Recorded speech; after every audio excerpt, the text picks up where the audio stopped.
తీస్తా. నాలో ఉన్న క్రియేటివిటీ మొత్తం బయటికి తీస్తా. నా తడాకా చూపిస్తా. ప్రస్తుతం మాజీ మంత్రి అటు విడుదల రజనీ కూడా బాలినేని శ్రీనివాస్ రెడ్డిని కొద్దిసేపటి క్రితమే కలిశారు. అసలు ఎందుకు వచ్చారు ఏంటి అడుగుదా? ఆగలేకపోతున్నాను సార్, ఆశతో ఆతృతగా ఉంది. చెప్పండి మేడం, ఎందుకు వచ్చారు? ఇప్పుడు సడన్ గా ఇప్పుడు కార్పొరేటర్ల సమావేశం జరుగుతుంటే ఎందుకు వచ్చారు? దీని వెనకాల ఏదో కుట్రుంది. అంటే ఏమన్నా పార్టీ మారొద్దు అని ప్రతినిధిగా వచ్చారా? జగన్ ప్రతినిధిగా వచ్చారా?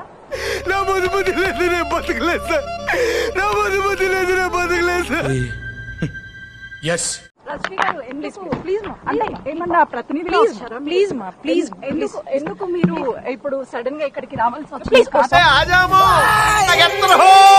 సారీ ఏమన్నా సమావేశం ప్లీజ్ అమ్మా, నాకు తెలియదమ్మా అవన్నీ. ప్లీజ్ ఏం జరిగింది, ఏం జరుగుతోంది, ఏం జరగబోతోంది నాకిప్పుడే తెలియాలి.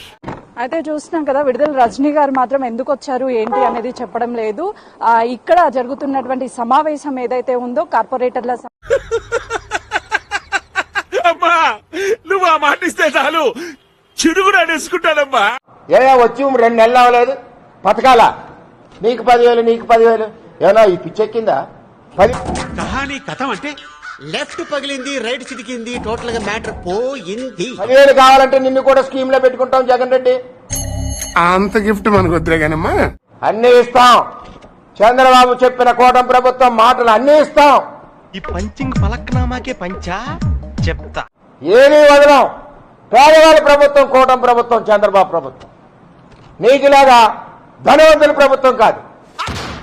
మళ్ళీ పంచి ఒకటి గుర్తు పెట్టుకోవాలి, ఈ విధంగా మీరు కార్యక్రమం ప్రజలు నిజాన్ని తెలుసుకోవాలి. నాకు చూడండి కాదు. ఇవాళ వరద పిఠాపురంలో ఉంటే నువ్వు ఎక్కడ తిరిగావా? అంటే అది అక్కడ వరద ఉంది. ఎక్కువ నష్టపోయింది ఎక్కడ? పిఠాపురం. మనిషి అన్నాక చేమునిత్రు ఉండాలి. నీకు చేసే దమ్ము లేకపోతే అని మూసుకు కూర్చో. గొర్రెగండి కోసింది, నక్కలగండి కోసింది, ఎక్కడికెక్కడ తెగిపోయాయి. 34 గంటలు పడ్డాయి. నువ్వు ఎంత అందమైన కాలనీ కట్టావు, జగనన్న కాలనీ.